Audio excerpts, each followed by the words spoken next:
Waziri wa Mifugo na Uvuvi Mheshimiwa Balozi Daktari Bashiru Ali Kakurwa amewaonya vikali wanasiasa na watu wakiingia kifua wanaojihusisha na uvuvi haramu na kusisitiza kuwa hatatishwa katika kulinda rasilimali za taifa. Daktari Bashiru amebainisha hayo alipowatembelea wawekezaji wa viwanda vya kuchakata samaki jijini Mwanza na kuwataka waliopo nyuma ya uvuvi usiofuata sheria kumwacha atekeleze kwa amani kazi aliyopewa na Mheshimiwa Rais.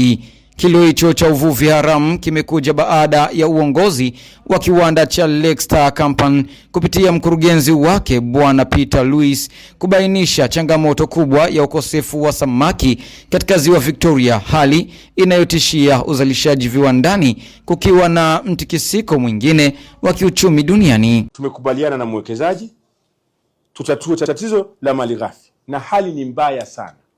Na hii sio mara ya kwanza au mara ya pili nazungumza hili.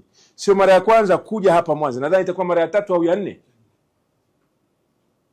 Na kilio ni kile kile. Nilipojaribisha kidogo kutengeneza kikosi kwa msaada wa Mheshimiwa Rais ambacho kitapita kutoa elimu kwa vitendo na kufanya utafiti wa vyanzo na mizizi ya tatizo hili, naambiwa kuna mabadiliko kidogo. Lakini mimi sitaki mabadiliko kidogo, kwa sababu hicho sio kipimo wala size yangu. Mimi nataka mabadiliko makubwa na ya haraka.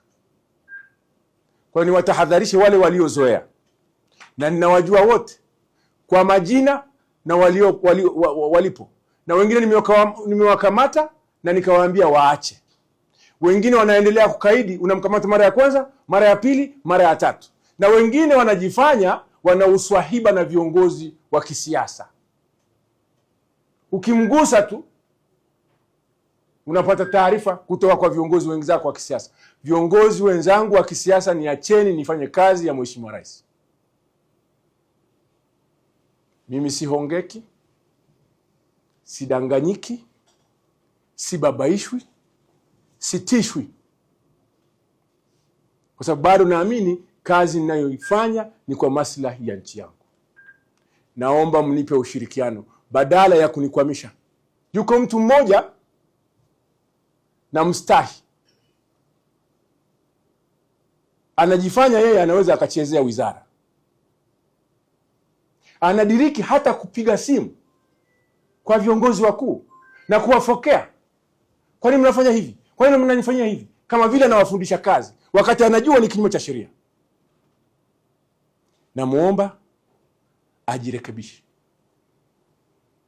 Anakutumia message, comrade, kumjua simjui, hatujawahi kukutana. Ukomrade unatoka wapi kwenye uhalifu?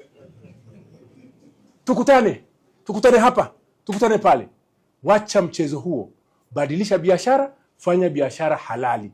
Vinginevyo tuko pamoja. Ukigeuka kulia, tuko pamoja. Kushoto, tuko pamoja. Na nayasema hapa Mwanza kwa sababu ndio kituo chake kikubwa cha kusambaza hizo nyavu.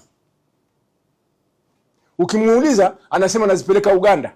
Uganda kwenyewe zinazuiliwa, sheria za Uganda na za hapa ni zile zile. Halafu maskini ya Mungu unakuja kukutana na wafanyabiashara wadogo, ana vimzigo kimoja viwili. Shati limechanika, anahangaika kutafuta riziki. Halafu unasema ndio nimemnasa mvuvi haramu. Wakati anayemsambazia yuko anatukana watu barabarani. Halafu ukigeuka hivi, wanasiasa wenzako wanakupigia simu.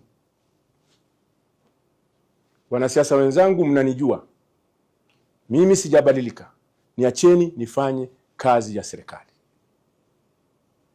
Wavuvi mnaonunua nyavu ambazo ni kinyume cha sheria, acha. Nyavu sahihi zipo. Mtapata hasara.